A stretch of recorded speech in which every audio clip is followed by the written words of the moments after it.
দেখো বন্ধুরা, টলুইন আছে, মেটানাইট্রোবেনজোইক অ্যাসিড, দুটো স্ট্রাকচার ড্র করা যাক।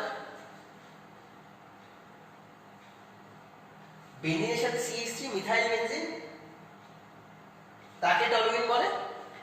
আর মেটানাইট্রোবেনজোইক অ্যাসিড ড্র করা যাক।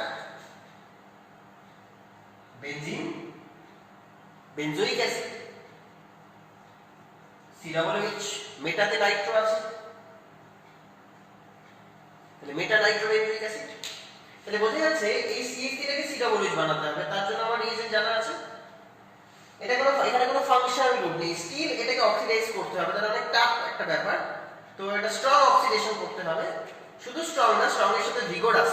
স্ট্রং অক্সিডেশন আমরা একটু আগে শিখলাম, K1O4 K2CR7 দিয়ে করা যায়, কিন্তু এর সাথে যদি একটা ফাংশনাল গ্রুপ থাকে তাহলে ওকে অক্সিডাইজ করে দেওয়াটা খুব ইজি। যেটা অ্যালকোহল থেকে আমি কার্বক্সিলিক অ্যাসিড করব, বা অ্যালডিহাইড থেকে কার্বক্সিলিক অ্যাসিড করব, আমি এটা ডিরেক্ট অক্সিডেশন করে করতে পারি, স্ট্রং অক্সিডেশন করে করতে পারি।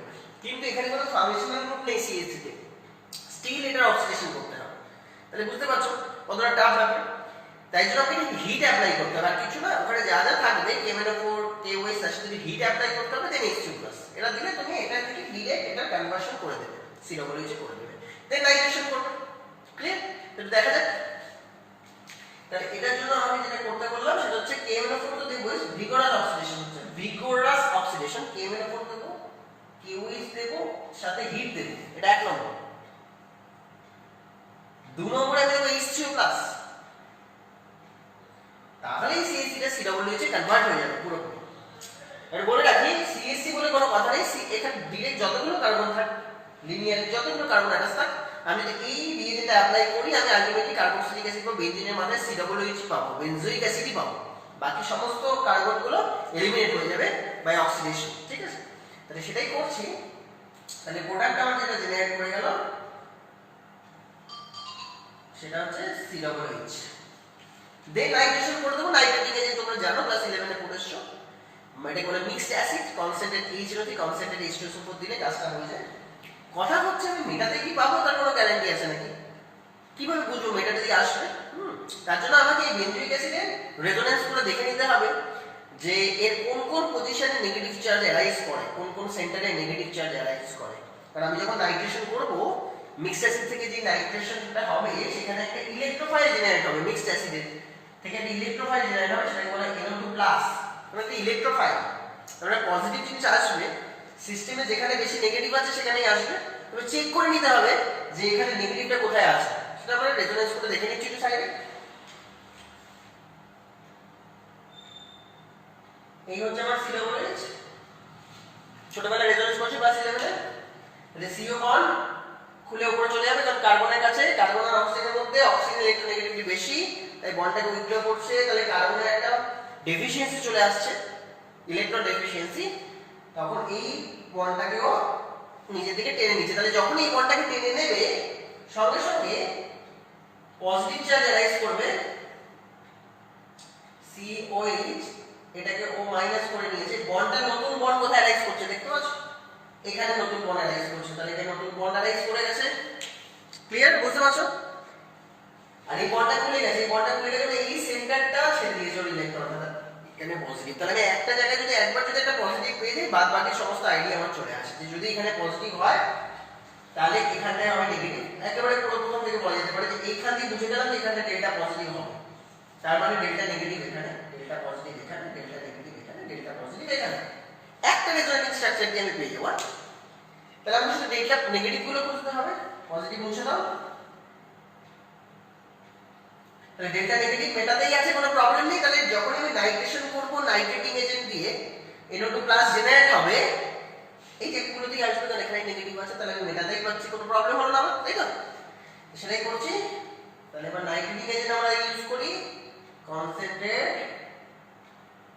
HNO3 concentrate H2SO4, NO2+ generate করে। মেকানিজম ক্লাস 11 এ দেখেছো, এই মেকানিজম আসবে না, শুধু শুধু বলবো না। দেখেন NO2+ জেনারেট করে, তাহলে NO2+ টা এসে এইটা বা এইখানে যে কোনো একটা জায়গায় বসে যাবে, আমি আমার প্রোডাক্ট পেয়ে গেলাম। আই থিংক বুঝতে পেরেছো?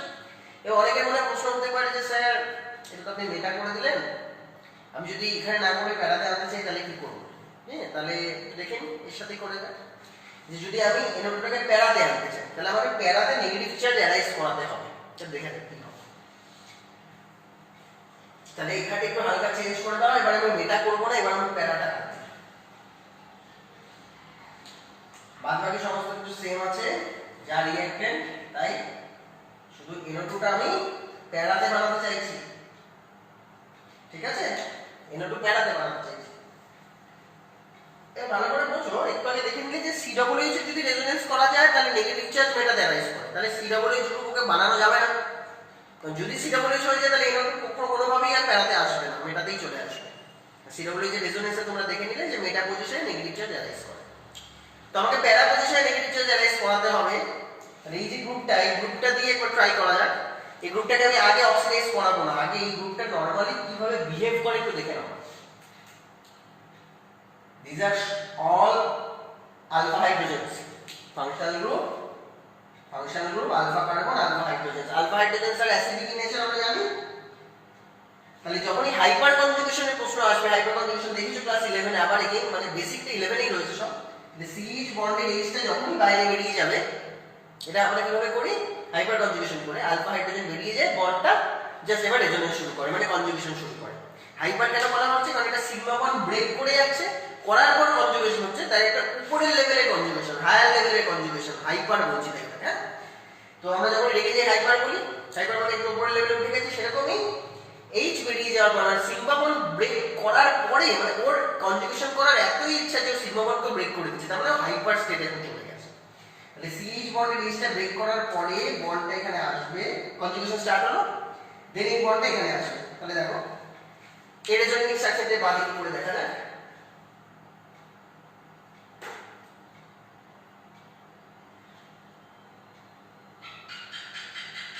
ভালো করে দেখো, নতুন বন্ড ফর্ম করেছে এখানে, এই বন্ডটা থেকে নেগেটিভ হয়ে গেছে। দেখো একবার একটা নেগেটিভ বা পজিটিভ পেয়ে গেলে আমার কোনো প্রবলেম থাকে না।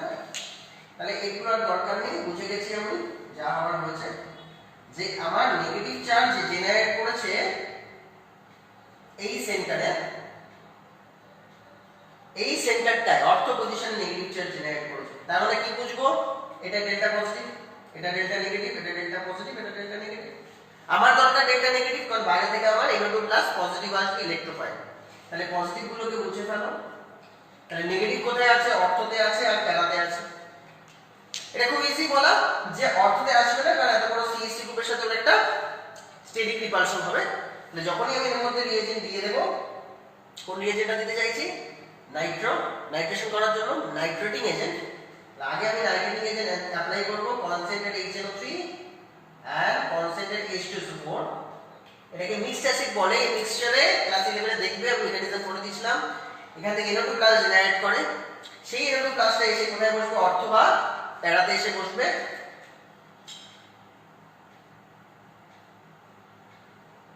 কিভাবে বসছে দেখো, তাহলে CH3 থাকছে, অথবা প্যারা, অর্থতে বসবে না স্টেরিক রিপালশনের জন্য, তার প্যারাটাই মেজর প্রোডাক্ট, তাহলে আমরা NO2 হয়ে গেল।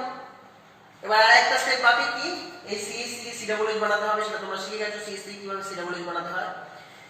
Strong oxidation with rigorous oxidation, মানে হিটটা অ্যাপ্লাই করতে হবে। স্ট্রং অক্সিডেশন নেবে, KMnO4 নেবে, QH নেবে, হিটটা অ্যাপ্লাই করবে 1 নম্বর। 2 নম্বরে আমি H3 প্লাস দিয়ে ওই সল্টটাকে নিউট্রালাইজ করে দেব।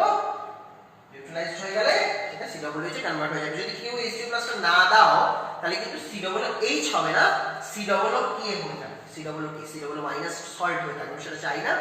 COOH বানাতে হবে আমাকে H3 প্লাসটা সেকেন্ড স্টেপে অ্যাপ্লাই করতে হবে, এটা একদম পারফেক্ট হবে। কেউ যদি শুধু KMnO4 দেয় মার্কস পেয়ে যাবে। ক্লাস তোমরা এখন লোয়ার লেভেলে আছো, ক্লাস 12 লেভেলে, জয়েন্ট লেভেলে যখন থাকবে তখন দেখবে এইগুলো দরকার হয়, এগুলো খুবই দরকার। ঠিক আছে, তো পারফেক্টলি শিখে নাও কিভাবে করতে হয়। তাহলে বোঝা গেল অর্থ করতে পারো, প্যারাও করতে পারো, শুধু একটুখানি সিকোয়েন্সটা পাল্টাতে হয়। কোথাও অক্সিডেশন আগে করতে হয়, কোথাও নাইট্রেশন আগে করতে হয়। এটা বুঝে নেবে, এটা প্র্যাকটিস, এবার প্র্যাকটিস করতে করতে শিখে যাবে। এই টাইপের কোশ্চেন কিন্তু খুব আসে, ট্রিকি কোশ্চেন, বুঝতে পারছো তো কি সুন্দর। কখনো অর্থ, কখনো মেটা, কখনো প্যারা, কিভাবে এটাকে অল্টার করবে আগে পরে করে দেবে রিঅ্যাকশন। হ্যাঁ, আগে পরে, কোনটা আগে কোনটা পরে, বুঝে নেবে যে কোন গ্রুপটা থাকলে আমার অর্থতে নেগেটিভ আসবে, কোন গ্রুপটা রাখলে আমার মেটাতে নেগেটিভ আসবে। এগুলো রেজোনেন্স করে দেখবে, আর প্র্যাকটিস তো খুবই দরকার। ঠিক আছে, তাহলে নেক্সট ভিডিও দেখা হচ্ছে।